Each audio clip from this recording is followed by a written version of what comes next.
Hey YouTube, welcome back to the channel. If you haven't been here before, welcome. If you have, welcome back. As you can tell from the title of the video, I want to give you guys an update on my Achilles injury recovery and also share some items that I found necessary.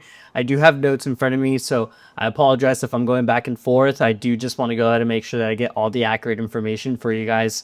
Um, as I mentioned, I want to share some items that I found necessary and honestly a must-have to make the initial recovery phase so much easier versus harder. First, in this video, what I'll do is I'll talk about my recovery update and then we'll jump into some of the items that have helped me the most. So before we do all that, honestly, thank you so much to everyone who's watched, liked, and commented on my previous videos.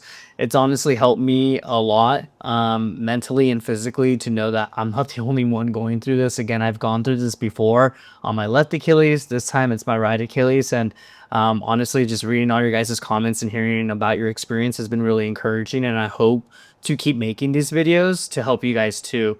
And also a big shout out to, if they watch this, my friends and family, you guys have been awesome. My mom, what an angel. She's honestly, taking me to my appointments, taking me to go get some groceries. My brothers have too. I've had a couple of you guys also go ahead and send me some food and take me to go get some food. So, if you guys are watching this, I love you guys. Thank you so much. A quick update on my recovery. So just to give you guys some background, I want to go over, if this is your first time on the channel and you haven't seen my face, I'm going to give you guys an update of like when I got my injury all the way to today. Today's June 27, 2025. So I injured my Achilles tendon on May 19, 2025. I had surgery on my Achilles May 31st, 2025 to repair the rupture. About 2 weeks later, I got my stitches removed and I was actually put into a hard cast. So initially after my Achilles surgery, I was in a splint and then I was in that for 2 weeks and my doctor just wanted to be a little bit more cautious. I know a lot of you, if you're going through this, you probably went from Achilles rupture, injury, surgery, splint, and then a boot. I had something in between there and it was just a hard cast. So my doctor wanted to go ahead and do that for a precaution. He didn't want the injury to get or wound to get infected. So we just put me into a hard cast for 2 additional weeks. And today, June 27, 2025, I finally got out of the cast and I'm into a walking boot, which we'll talk a little bit about as well. So I'm pretty excited. I am a little nervous. I start physical therapy July 14th. So compared to my previous experience, I am going through the steps, I would say, a little bit slower than before. And it can get a little bit frustrating, but I just know that at the end of the road, this is, a long term process. It's a race, it's a marathon, not a sprint. And so I'm just being patient with it and, going through the ups and downs. But I want to talk about a couple of things that have definitely helped me throughout the recovery process. I want to share some of the items that honestly have just made this recovery process way easier for me. If you're going through an Achilles injury or any kind of lower leg surgery, I really recommend for you guys to check these out. Now, the first item that I want to talk about is the hands-free crutch. It's the iWALK 3.0. Now, the first, couple of days I was kind of immobile, but then I found this and honestly it's been a game changer. It basically straps onto your leg and it works like a hands-free crutch, so you can actually use your hands to do stuff. I actually made a video of this. I think it's on my first video or second video where I kind of show you guys essentially how I'm using the iWALK 3.0, and maybe I'll go ahead and add some b-roll here so you guys can see essentially how it works. I've used it to cook, clean, go up downstairs, get my coffee, brush my teeth, pretty much all the little things you didn't even think about until you can't do them. I started using it right after my surgery, and even today I was using it just right now to be able to cook some food. So again, I would definitely recommend you take a look into the iWALK 3.0. Watch my first or second video. I'm not sure where it is, but essentially I kind of give a review, and I'm also going to add all the links to all these products just to let you guys know I am part of the Amazon Associate Program. I just signed up for it. So if by any reason you guys want to go ahead and buy an item, if you use my link, I get paid. No worries if you don't. Honestly, I just want to go ahead and provide some of this stuff for you. But I thought, hey, why not go ahead and sign up for this and, try to make some extra money. Why not? The second thing is the Elliker knee scooter. I got mine in red. I have a video of me the day of my surgery going into surgery. I'm using the scooter, and honestly, it's been really cool. It helps me get around faster than I could with the iWALK or the crutches. I mostly use it for long distances when I want to take a stroll around my neighborhood. Just a heads up, there's no spring on these wheels, so if you hit a crack, a rock, or a gravel, it will jerk the steering wheel, and you're definitely going to feel it. It's really awkward when it does happen, and it's honestly a little bit scary because you don't want to fall and re-injure yourself. So please, if you are going to use it with caution. You could even fall if you're not paying attention, so just be cautious. But even with that, I've really loved using the scooter. I've used it after work. You know, it's summer right now. I'm in California. It's been a little bit warm, and I just kind of want to enjoy some of the summer breeze. So after work, what I'll do is I'll go downstairs, and I have the knee scooter actually in my car. That way I'm not bringing it up and down the stairs. I live in the second floor, so it could be a little bit of a headache. But what I'll do is I'll use it, and I'll just go around my little neighborhood for like 10-15 minutes just to get some air. The third thing that I really recommend you guys getting, and I have it right here with me. Seriously, this should honestly be number one, because if you're in a splint or a cast, you know that the itchiness is terrible. So I would get one of these things if you can see it. It's called the SC Scratch and Clean Cast Scratchers. They have some this thing has saved me so many times, and I have actually two of them. So when the wound started healing and scabbing over, the itch got so bad, and this was the only thing that can help. Now, there is also a little hole where you can put a clean, you can kind of see it there, where you can put a clean paper towel to wipe your leg clean. I mostly use it just to scratch, but just to be careful, doctors will tell you, don't put anything in your cast. If it's itching, use a blow dryer. I did try a blow dryer initially, but it didn't work. So use it carefully. Also, if you can see, there's two sides to this. There's like a flat side here, and then there's a bumpy side.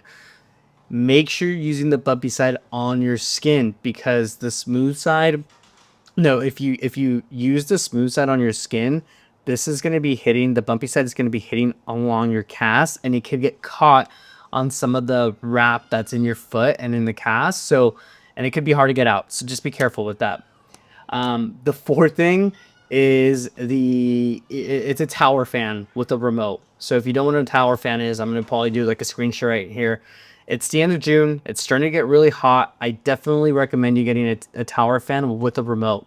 I have the Holmes Clean Breeze 36-inch, and it's been perfect for keeping me cool when I'm in my bed, keeping my leg elevated. The remote honestly makes it just so much easier, because you don't have to get up or move around just to turn it on and change the settings. So definitely get, like I have mine right here. I always keep mine on my desk, my remote. And if you look right here, that's where my fan is, and I always have it near me. But this is definitely coming clutch. Since I've been hurt laying down in bed, I just go ahead and power it on, and they have an oscillator right here, so you can go ahead and rotate it. And once it rotates, you just get it on you and pause it right there, and it's honestly a life changer. Number 5, by now you should have crutches. If you don't, definitely get them. But what makes them a lot more comfortable are the Vive crutch pads and help grips. I don't have them on my crutches on this one. I have 2 pairs of crutches.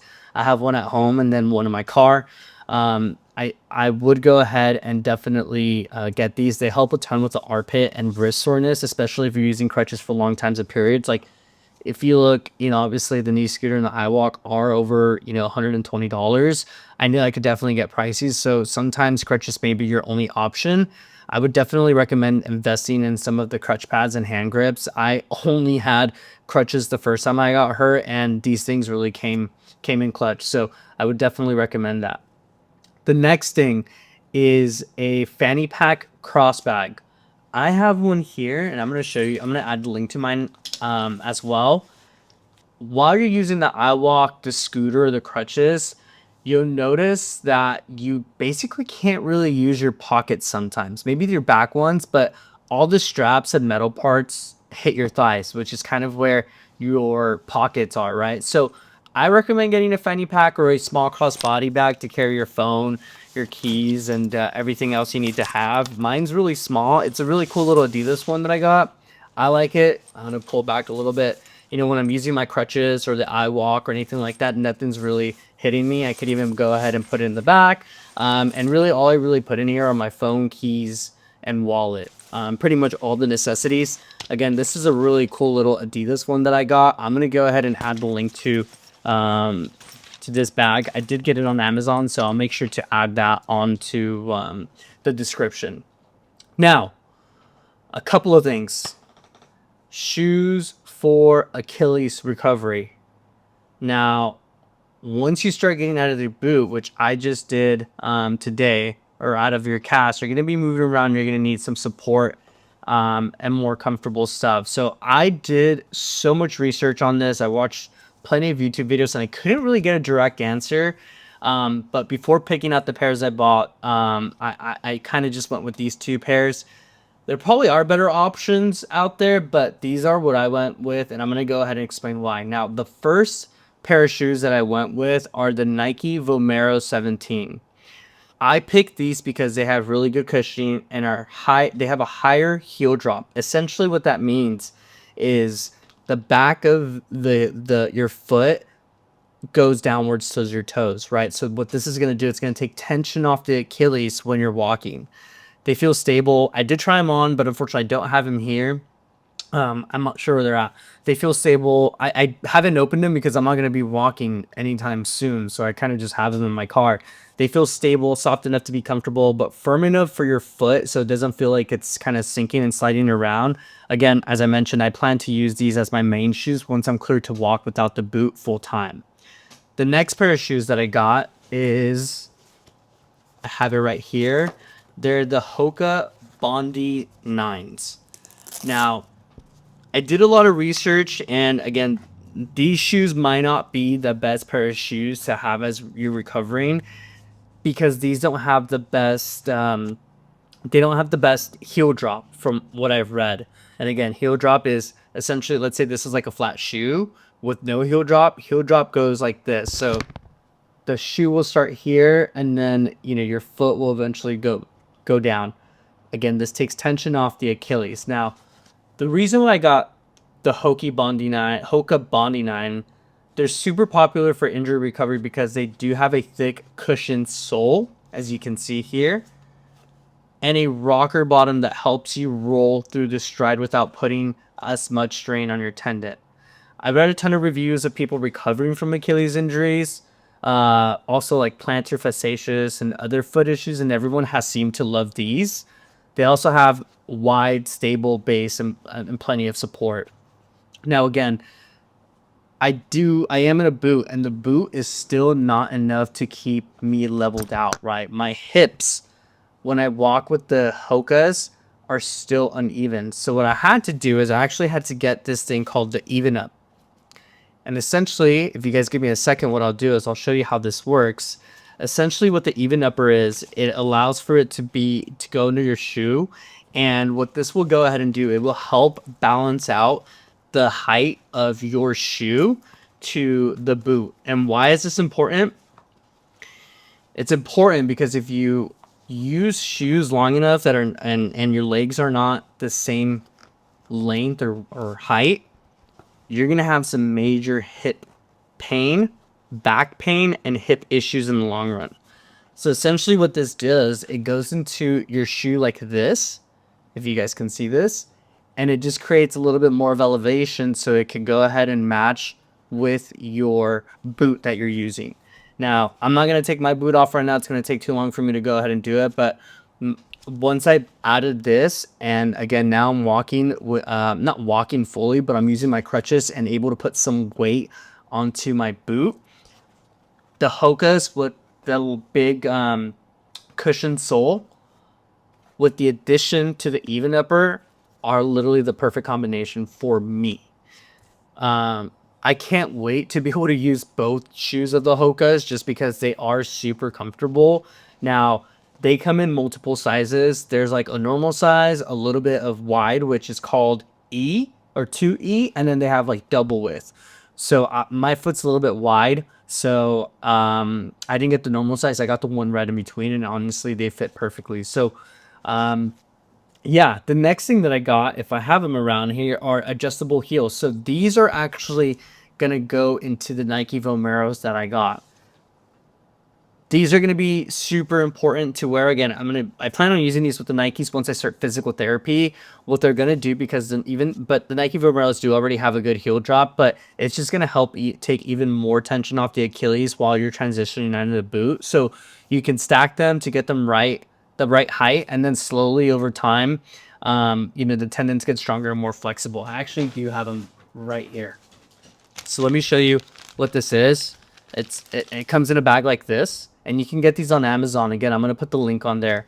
Unfortunately, I can't use them yet because I'm not in my shoes, but this is what they look like. They're adjustable heel lifts, and what should be happening during your physical therapy, your physical therapist will tell you, hey, let's take off a layer, right? And then what you can do is you can take off a layer slowly as your Achilles is healing correctly. So again, you can stack them to get the right height. I actually got a double pair in case I want to go ahead and do this. This sometimes feels a little bit better on my Achilles, but I'm just going to go with whatever my physical therapist says. And as I mentioned, you can slowly take them off over time. So what will happen is we'll go ahead and rip this off, and then it'll be just these two. And then essentially what we'll do is we'll take two off, or the other one, and it'll just be this one. So yeah, I would say those are my updates and the rundown of all the things that have really helped me so far. I am going to put all the links down below if you want to check any of these out. If you're recovering from the same injury or something similar, I hope this helps you feel a little bit more prepared. Let me know in the comments if you have any questions, or if there are any other recovery tips that maybe you've gone through, or other products that you'd recommend. I would definitely love to hear what's working for you. Again, guys, if you're going through this, I pray for a speedy recovery for you. I know we might all be in different timelines, but just make sure you listen to your doctor, listen to your physical therapist, be patient, and you're going to recover in no time and be back on your feet. Thanks for watching the video. I'll see you guys in the next one.